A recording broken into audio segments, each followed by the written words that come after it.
What is the most disgusting thing you did willingly? When I was 18, I went to the doctor for some tests due to ongoing stomach issues. As part of the examination, they requested a stool sample, which for most people might be an uncomfortable task but manageable. They handed me a small cup, gloves, a stool softener, and a paper plate, with strict instructions to collect only a small amount.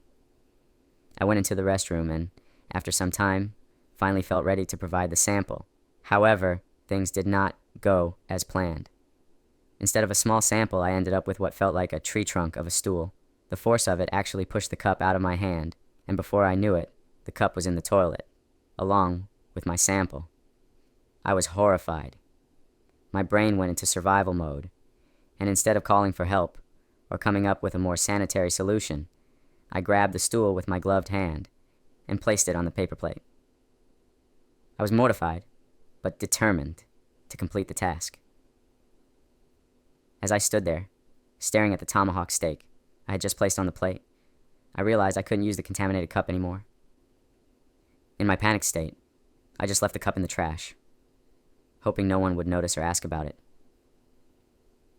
I figured I had already done the hard part, so I walked out of the bathroom holding the plate, trying to hide my embarrassment and hoping no one would see what was on it. The receptionist unfortunately noticed me immediately. Her eyes widened, her face a mix of shock and horror, as she took in the sight of me holding a plate with my sample in full view. Trying to keep my composure, I explained the situation as best I could, though the anxiety I felt made it hard to speak coherently. To her credit, she maintained her professionalism, though I could see she was struggling to process the absurdity of the situation. The doctor eventually came out, took one look at the plate, and without a word, took it back into the lab. I don't know what they did with it afterward, and frankly, I didn't want to know. I rushed out of the office, as quickly as I could, desperate to leave this nightmare behind. Later that week, I got a call from the clinic, with good news that my test results were normal, and that my health was fine. However, they politely suggested I consider finding a new primary care provider, which in hindsight was probably the right call for both of us.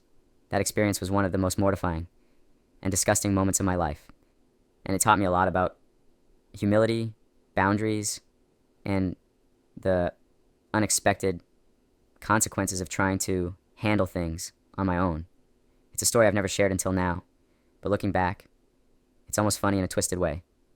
Would I do it again? Absolutely not.